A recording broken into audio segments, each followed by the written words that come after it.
আসসালামু আলাইকুম। দূরের কাছে যে যেখানে বসে এই মুহূর্তে ভিডিওটা দেখছেন তাদের সবাইকে মাহফুজা কিচেন ভিডিওতে ওয়েলকাম। আজ সজনে ডাঁটার চচ্চড়ি করব সর্ষে বাটা দিয়ে। অসম্ভব মজা, খুবই সিম্পল, খেতে সত্যি খুব ভালো হয়। সজনে ডাঁটা মাত্র বাজারে নামতে শুরু করেছে, তো দেখেই কিনে আনলাম, লোভ সামলাতে পারলাম না, তো সে ভাবলাম সেটাই আপনাদের সাথে শেয়ার করি।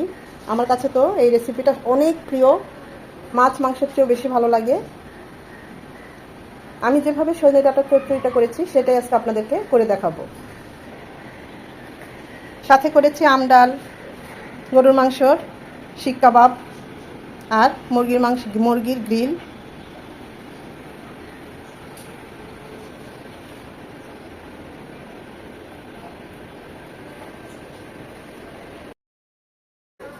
সজনে ডাঁটা চচ্চড়ি করব, এটাকে তো আমরা সজনেই বলি বা সাজনা বলি। আমাদের বাসায় গাছ ছিল, প্রচুর ধরে, ডাল খুবই নরম, এটা বেশ লম্বা হয়, এটা খেতে খুবই মজা। বিশেষ তখন তো অতটা বুঝতাম না, ছোট ছিলাম। আমার চাচার সবচেয়ে ফেভারিট এই সজনেটা, আমার আব্বুর, আম্মার, খালার। এখন কে কি বলে জানি না, আমরা সাজনা বলি, অনেকে সজনে বলে। নিয়েছি 2 চামচ সর্ষে বাটা, সাদা কালো সর্ষে বাটা। এটা সজনে ডাঁটাটা ডাল দিয়ে খাওয়া যায়, আবার এরকম সর্ষে বাটা দিয়ে চচ্চড়ি করলেও খুব ভালো লাগে। এই সজনেগুলো এরকম আঁশ ছাড়িয়ে এভাবে আমি লম্বা লম্বি করে কেটে নিয়েছি। এটা এরকমই হয়। এখন মাত্র বাজারে নতুন এসেছে, তো দেখে আর লোভ সামলাতে পারলাম না, নিয়ে এলাম চচ্চড়ি খাওয়ার জন্য।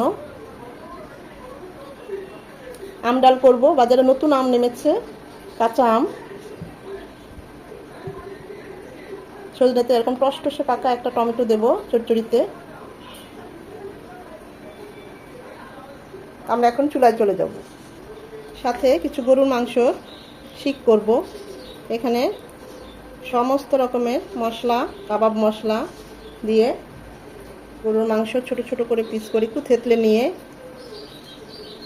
সব কিছু দিয়ে আর কি, যা যা দিতে হয় সব কিছু দিয়ে এরকম পিস পিস করে মশলা দিয়ে ওভারনাইট মেখে রেখে দিয়েছি। সেগুলো এখন শিক করব।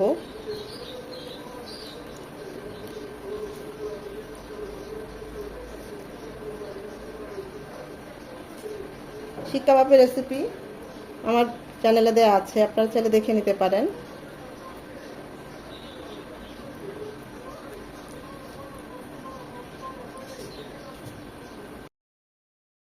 সজনে ডাঁটাটা চচ্চড়ি করার জন্য প্যানে দিয়ে দিচ্ছি 3 চামচের মতো সরষের তেল।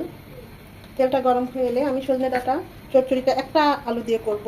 আপনারা যারা আলু পছন্দ করেন না তারা আলুটা দিবেন না, আলুটা একটু ভেজে নেব। সামান্য একটু লবণ আলুতে ছিটিয়ে দিচ্ছি। 2 থেকে 3 মিনিট আলুটা একটু ভালো করে ভেজে নেব, যেন 30 থেকে 40% কুক হয়ে যায়। একদম লাল লাল করে ভাজতে হবে তা কিন্তু না, জাস্ট এরকম করে ভাজা হয়ে গেলে উঠিয়ে নেব।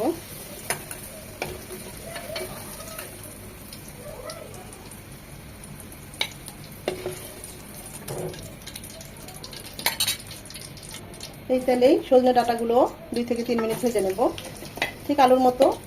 আলুরটা একটু কম, আলুটা তো হার্ড, তাই আর একটু ভেজেছি। এটা 2 থেকে 3 মিনিটের বেশি না।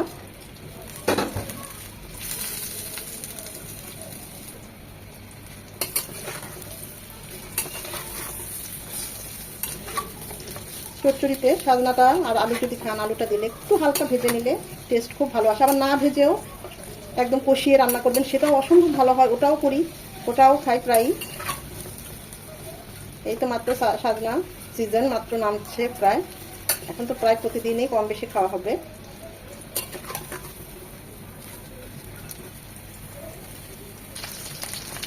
আমি আরও 2-1 বার এরকম সাজনা চচ্চড়ি দেখিয়েছি, সেখানে কষিয়ে রান্না করেছি, একটু ভেজে রান্না করছি।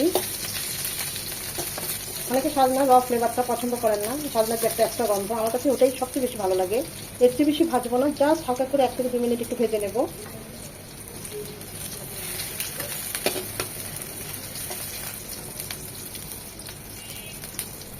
নাহলে এর কালারটা নষ্ট হয়ে যাবে। আমার কাছে আর কি এইভাবেই ভালো লাগে, কষিয়ে রান্না করাটাও আমার কাছে ভালো লাগে।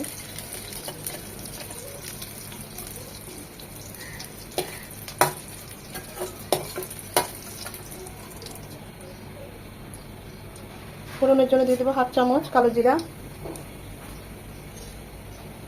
শুকনো মরিচ মাঝখানে ভেঙে দিয়েছি, 1 চামচ পেঁয়াজ কুচি। আমার কাছে তেলটা খুব অল্প মনে হয়েছে আরও 2 চামচ তেল লাগবে। দিয়ে দিচ্ছি 2 চামচ সরষের তেল। পেঁয়াজটা নরম হতে থাক। এখানে যে সরষেটা 2 চামচ বেটে নিয়েছি, সামান্য একটু হলুদ গুঁড়ো দিয়েছি, একটু পানি দিয়ে গুলিয়ে রাখবো। 1 চামচ আদা রসুনের পেস্ট, 1/2 চামচ আদা, 1/2 চামচ রসুন। এটাকে 1 মিনিট ভেজে নেব যেন আদার ঝাঁঝালো গন্ধটা চলে যায়।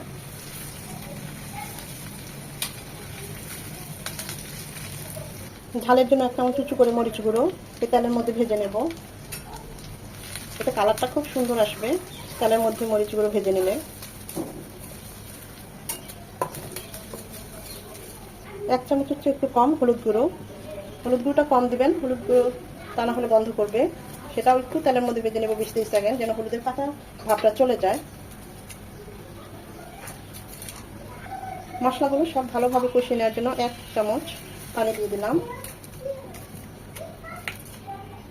মশলাগুলো কষানোর সাথে সাথে একটা টমেটো কেটে নিয়েছি, সেটা দিয়ে দিচ্ছি। এতে মশলার সাথে টমেটোটাও কষে যাবে আর টমেটোর যে কাঁচা ভাবটা সেটাও চলে যাবে, টমেটোটা নরম হয়ে যাবে। এখানে হলুদ গুঁড়ো আছে, টমেটোটা দ্রুত নরম হয়ে যাবে। দিয়ে দিচ্ছি সামান্য একটু লবণ, এতে টমেটোটা আরও দ্রুত নরম হবে।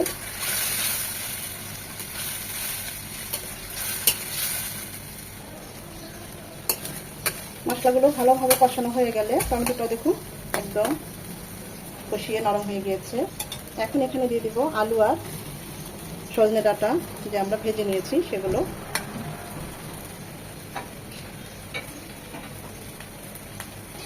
দিয়ে দিব কাঁচা পাকা মরিচ 4টি। অবশ্যই মাত্রাটা ভেঙে দিবেন, এতে ঝাল হবে না কিন্তু কাঁচা মরিচের ফ্লেভারটা চলে আসবে। দিয়ে দিব স্বাদ মতো লবণ। মশলার সাথে আলু আর সজনে ডাঁটা ভালোভাবে কষিয়ে নেব। আমি তো টমেটোটা পার্সোনালি পছন্দ করি তাই দিলাম, আপনারা চাইলে টমেটোটা নাও দিতে পারেন, স্কিপ করতে পারেন। আবার আলুটাও যারা পছন্দ করেন না, শুধু সজনে ডাঁটা খাবেন, সেটাও হবে। একই রেসিপিতে আলুটা স্কিপ করে দিবেন।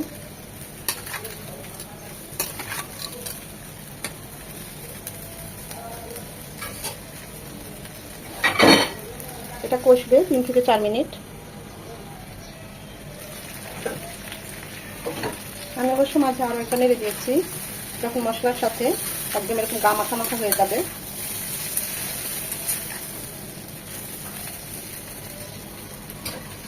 এই পর্যায়ে দিয়ে দেব ফুটানো পানি। ডাঁটা সজনে ডাঁটার আলুটা সেদ্ধ করার জন্য আমি 1.5 কাপ ফুটানো পানি দিলাম।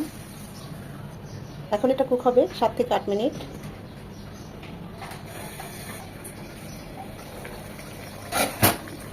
মাঝে অবশ্য আমি আরও 2 থেকে 3 বার নেড়ে দিয়েছি। আলু সজনে ডাঁটা সব সেদ্ধ হয়ে গিয়েছে। এই যে দেখুন আমাদের আরেকটু ঝোলটা একদম মাখো মাখো করবো যেহেতু চচ্চড়ি। ঠিক এই পর্যায়ে যে আমরা যে সর্ষে বাটাটা বেটে নিয়েছি সেটা দিয়ে দেবো। আর 4 থেকে 5 মিনিট হবে রান্নাটা, ঠিক ওই পর্যায়ে দিবেন। এই পর্যায়ে ঝাল লবণ টেস্ট করে নিতে পারেন। সজনে ডাঁটা চচ্চড়ি খুব একটা ঝাল হলে ভালো লাগে না, আমি তো আমার পছন্দ অনুযায়ী ঝাল লবণ দিলাম, আপনারা চাইলে বাড়িয়ে কমিয়ে নিতে পারেন। মরিচগুলো মাঝখানে কেটে দিতে পারেন।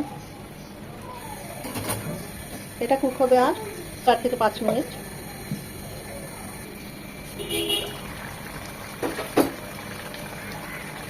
চাইলে এই মাখো মাখোটা রেখে দিতে পারেন, গরম গরম ভাতের সাথে ভালোই লাগবে। আর যেহেতু এখানে আলু আছে, ঠান্ডা হলে কিন্তু ঝোলটা আরেকটু, চাইলে এই মাখো মাখোটাও রাখতে পারেন, আবার আরও একটু টানিয়ে নিতে পারেন। যেহেতু আলু আছে ঝোলটা আরেকটু কমে যাবে ঠান্ডা হলে। আমি তো এই মাখো মাখোটাই রাখবো।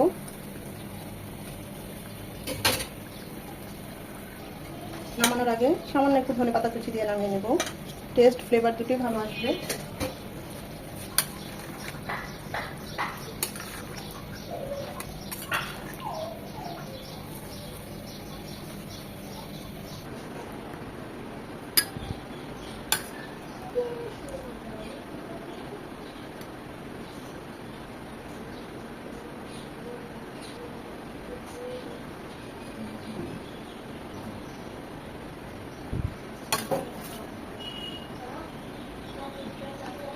যারা সাজনা খেতে পছন্দ করেন না, এইভাবে চচ্চড়ি করে খেয়ে দেখবেন, অসম্ভব মজা হয়। গরম গরম ভাত বা এমনি, আমি তো এমনি শুধুই খাই চচ্চড়িটা। অসম্ভব মজা হয়। একবার হলেও ট্রাই করবেন। সাথে গরু মাংসের শিক করেছি, শিক কাবাব, চিকেনের গ্রিল করেছি, সজনে ডাঁটার চচ্চড়ি, আম ডাল। অসম্ভব মজার এই আম ডালটা। একটা আম দিয়েছি, 3 পিসই গালিয়ে নিয়েছি, আর এই পিসটা এরকম রেখেছি।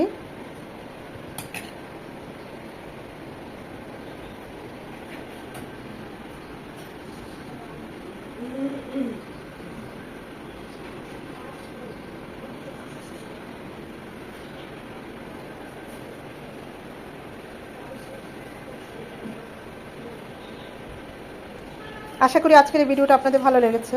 যদি ভালো লেগে থাকে এভাবে সজনে ডাঁটা চচ্চড়ি করে খেয়ে আমাকে কমেন্ট করে জানাবেন কেমন হয়েছে। আর যদি ভিডিওটা ভালো লেগে থাকে অবশ্যই একটা লাইক দিবেন, কারণ এই লাইকটা পরবর্তী ভিডিও করতে আমাকে উৎসাহিত করে, সাহায্য করে। সময় নিয়ে যারা এতক্ষণ এই ভিডিওটা দেখেছেন তাদের সবাইকে অসংখ্য ধন্যবাদ।